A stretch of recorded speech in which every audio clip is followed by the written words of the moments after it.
진정으로 부자가 되고 싶은가? 그러면 먼저 부자에 대한 편견을 버리고 부자는 어떤 사람들인지 제대로 알아라.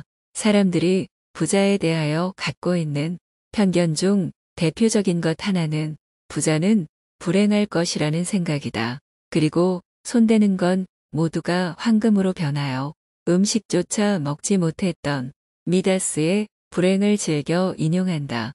많은 돈이 가져올 수도 있는 불행을 과장되게 극대화시키는 것을 사람들은 좋아한다는 말이다.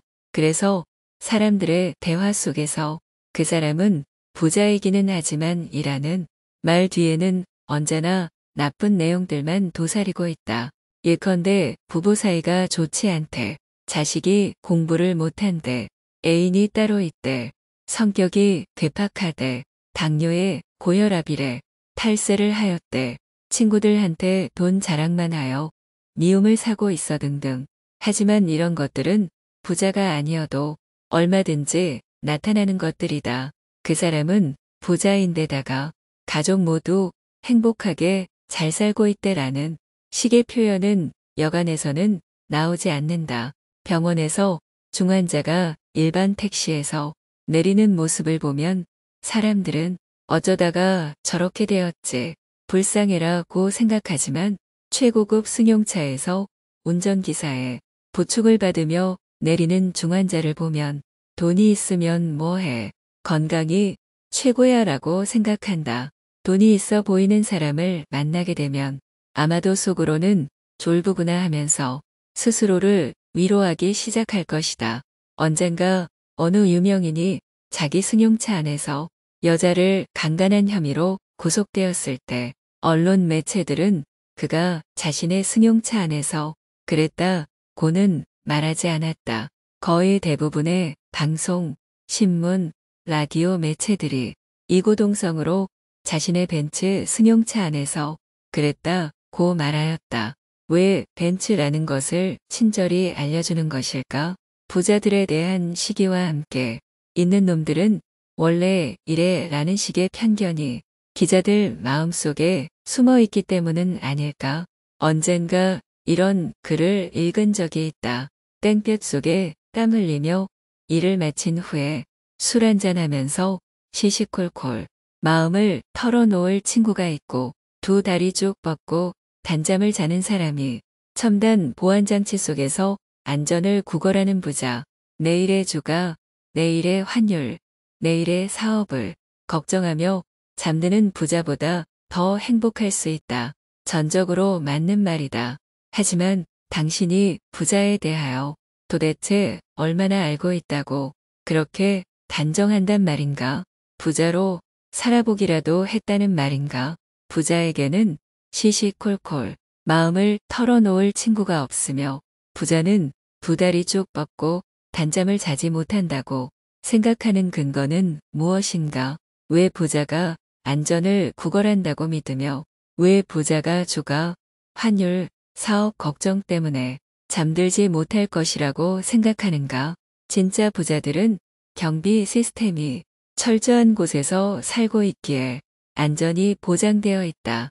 주가 때문에 잠을 못 이루는 사람들은 부자가 아니라 대박 환상에 빠진 개미 투자자들이며 환율이나 사업 걱정을 하는 정도라면 재산이 많지 않은 사람들이다. 이런 글을 읽은 적도 있다. 돈으로 살 수 있는 것이 많아질수록 인간관계에서 특히 가족 간의 정은 더 메말라가고 모든 것을 돈으로 계산하여 가치를 비교하는 습관이 생겨 삶이 더 척박해진다. 왜 사람들은 부자의 가족들은 정이 메말라 있다고 생각할까?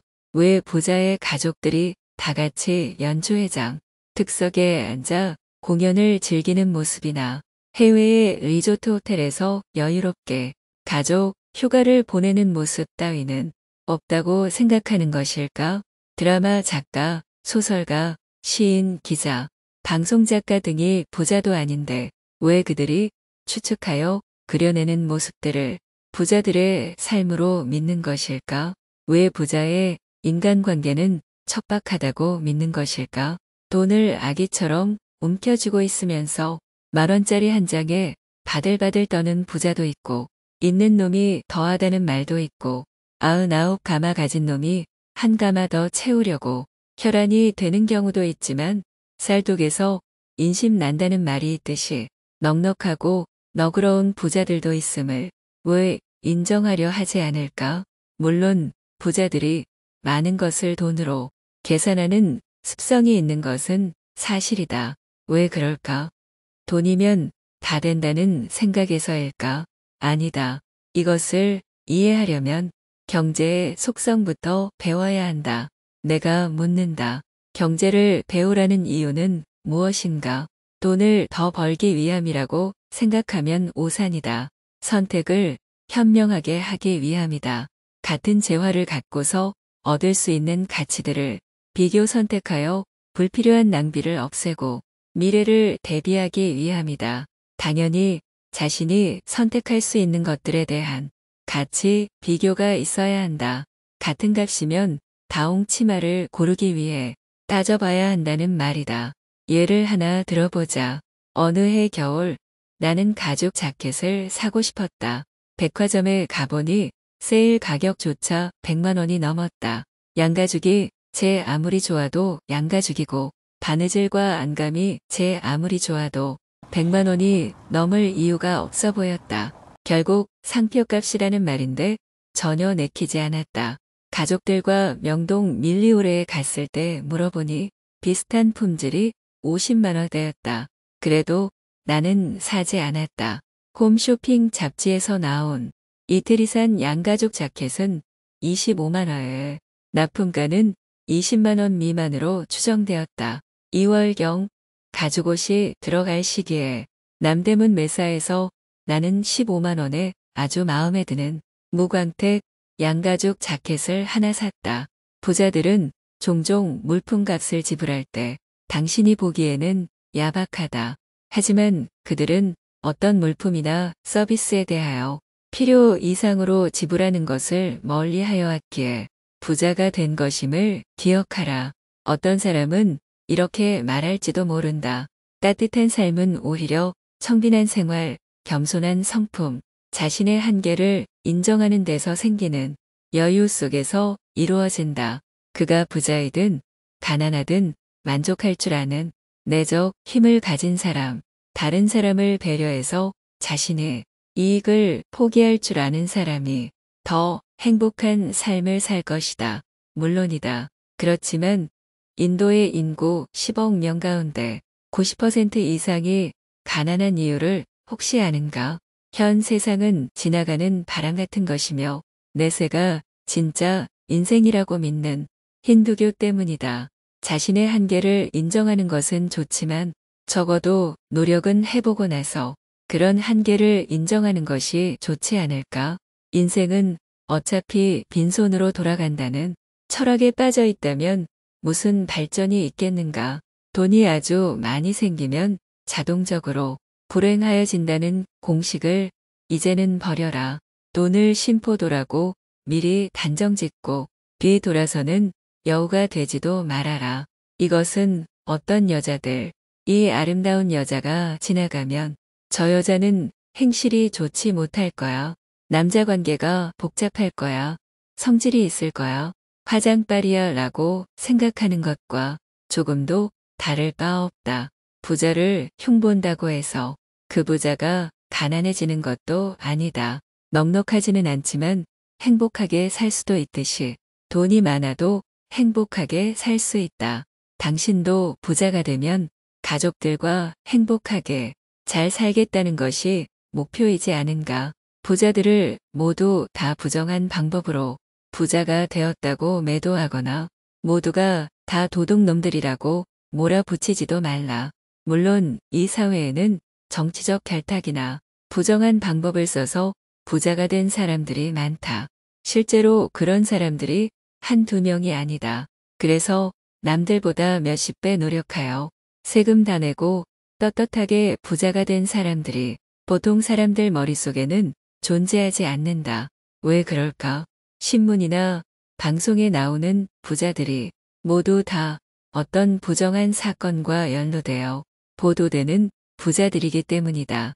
땀 흘려 떳떳하게 돈을 번 부자들이 언론에 보도되지 않는다고 해서 그런 부자들은 없다고 믿는다면 언론에 보도되는 흉악범들은 모두 부자가 아니므로 부자가 아닌 사람들은 모두 흉악범들이라고 생각하는 것과 다를 바 없다. 부자들을 일자무식 장돌뱅이로 여기는 어리석음도 버려라. 중요한 사실은 부자를 불행한 도둑놈이라고 믿는 사람들 대다수가 내심으로는 부자가 되고 싶어 한다는 점이다. 참 부자들까지도 모두 다 도둑으로 생각하고 불행한 삶의 소유자라고 생각한다면 사람들은 왜 부자가 되려는 것인가? 사람들 머릿속에 부자는 불행한 도둑놈이라는 공식이 박혀 있는 한 부자가 되려고 하는 것은 곧 똑같이 불행한 도둑놈이 되겠다는 생각을 하는 것이나 마찬가지 아닐까. 이런 사원들이 문제 사원들이다라는 책에 이런 말이 나온다. 사원이 과장의 생각을 알면 과장이 될 자질이 있는 것이며 부장의 생각을 알면 부장이 될 수 있는 수준이고 사장의 생각을 알면 사장이 될 자격을 갖고 있는 것이다. 부유하다는 것이 죄는 아니다. 고급 승용차 뒷좌석에 앉아있는 사람들이 모두 다 도둑으로 보인다면 당신은 결코 부자가 될 가능성이 없다고 하여도 과언이 아니다. 진정 부자가 되고 싶은가? 그렇다면 이제는 부자에 대해 억측하지 말라. 명심해라. 부자들에 대한 수많은 책들이 사실은 부자들이 쓴 고백서는 아니라는 사실을, 그러므로 부자들의 삶을 강 건너에서 바라보고 추측하여 쓴 책들은 그 어느 것이든 무시하여라. 사람들은 자기들이 이해하지 못하는 대상에 대해서는 억측만 하면서 아는 체를 하기 마련이다. 영화 파인딩 퍼리스트 파인딩 포스터에서 주인공으로 나오는 숀 코네리가 하는 말이다. 참 부자들의 생각과 마음을 배워라. 부자는 돈독이 들어 부자가 된 사람들이 아니다. 무슨 일을 하건 간에 시간과 노력을 아낌없이 투자하여 다른 사람들과 차별화를 가져올 때 부자가 태어나는 것이다. 그들은 그 과정에서 환희를 느끼며 살아온 사람들이며 당신의 생각과는 달리 전혀 불행하지도 않고 도둑놈도 아니다. 출처 세이노의 가르침 장시간 지금까지 성공하는 사람들을 시청해 주셔서 감사드립니다.